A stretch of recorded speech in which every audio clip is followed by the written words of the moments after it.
Hello, you're very welcome to my channel.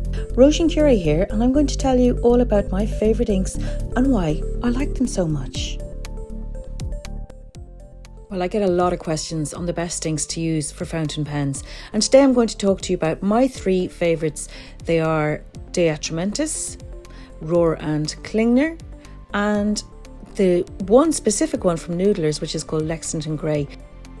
I decided I'd do a little test for you of some of the colours I have. So I'm making my little grid by drawing it out with a pencil, and I like to not use a ruler because I prefer lines that aren't drawn with a ruler, so there you go. So let's see what I come up with here. The first few inks I'm going to try for you are by Atramentis, and they're all in the document ink range. Document inks by Atramentis are waterproof, and they're bleed proof, and they are fade proof. They're meant for documents. And the other inks I'm going to try out for you today are from Rohrer and Klingner, but remember to only choose the ones called Sketch Ink. I'm sure there are other lovely inks by Rohrer and Klingner that are good for fountain pens, but they're not all good for fountain pens. You can definitely trust the ones with Sketch Ink written on the bottle. So ink is nice and dry, rub out my pencil lines. By the way, don't ever be tempted to rub out those pencil lines before you've waited a good long time for your ink to be dry. It's not that it takes forever to dry, but if you use a foodie pen like me, you're going to have a lot of ink on your page, and it's tempting but disastrous to rub it out before you have let the ink dry completely. So I've got my water at the ready, and let's get swatching. So they're all Atramentis. They're all document ink. This is Urban Grey. I forgot to write the urban bit. Added at the end. A really great colour, very pale, which is what you want when you're sketching with grey. You want something soft. So I do like it. Document ink, black. Ooh, a lovely black. Well, what can I say? It's black. It's black. It's document. So it's bleed proof and run proof and fade proof, and it doesn't clog. Now brown, I absolutely love.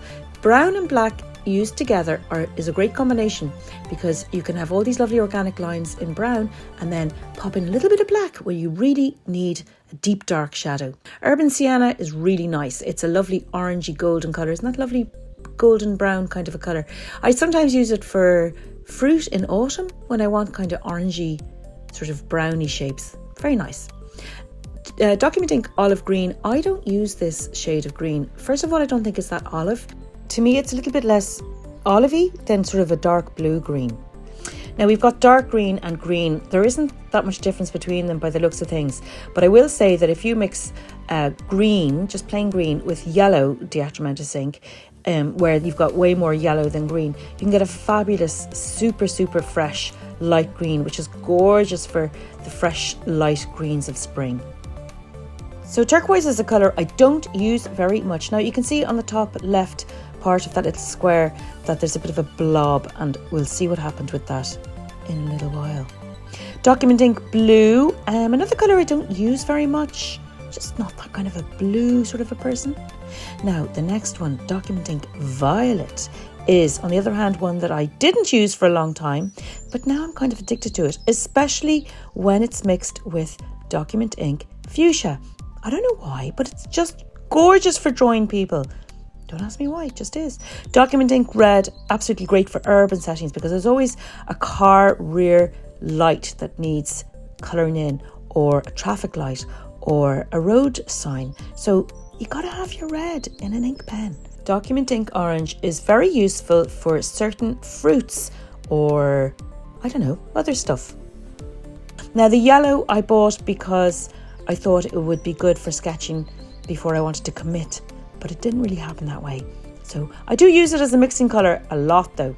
Now document ink white, I only possess a sample of it, which I asked for because I wanted to use it as a way of getting rid of lines I didn't want, which is why I've painted on top of the line so you can see how opaque it is. It's not bad, it's not bad. I do prefer to use an acrylic white gel pen, but this is a good substitute. Well, this is a nice little painting I did of some of the bottles I had before I got loads of bottles and loads of colours. And the reason I thought you might like to see it is because all of those colours were painted with the actual inks themselves. So it gives you a good idea of the real colours of those inks. And now we're on to the Rohrer and Klingner Sketch Ink range. This is one of my favourite colours of all inks, whatever the brand. It's called Emma, and it's a beautiful olive green, and I use it all the time. I love it. This one's called Lily, and I very much like it. It's kind of like a black coffee colour, and it's a lovely substitute for black. Now the next ones I have aren't in bottles, they're only in little tiny samples, so I'm a bit stingy with them, which might be why I don't use them very much. That Carmen colour is a gorgeous kind of a sunshine yellow, really lovely. Jewel, without an S, I spelt it wrong, is kind of like, I suppose, an aubergine sort of a colour. It's kind of a dark red. Marlena is a lovely electric blue. Again, it's in a sample, so I haven't used it much. Now this one is beautiful. It's almost like an indigo or a Payne's grey. I just love it, and I'm going to buy myself a bottle. This one, it's called Clara. Take it or leave it, not really for me. All the same, I can see how it could be absolutely beautiful in certain situations.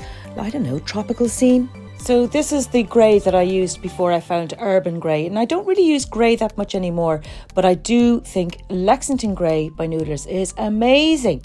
Now just watch out for Noodlers, because a lot of their inks say they're waterproof, but they're not. Now, as a pen and ink evangelist, I like to give gifts of pens and ink to my favourite people. So I gave a pen to my son Paddy, and we had to mix an ink for it in a colour of his choice. You can mix any colours you want together. This is the Atramentis red and brown mixed together. So the paper I've used is Hanamola 200 grams watercolour sketchbook. Now the ink didn't bleed through to the other side of the page, except for that one little spot. I think there was a bit of a blemish in the paper just there. So you can paint and draw on both sides, which is what I'm doing here. So in this little sketch, I am going to draw some of the little bottles of ink that I've been telling you about, and I'm going to wait for the ink to dry, and I'm going to splosh some watercolour on it so you can see whether you agree with me that it's fully waterproof or not.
Now it's time to test all those pretty colours for waterproofness.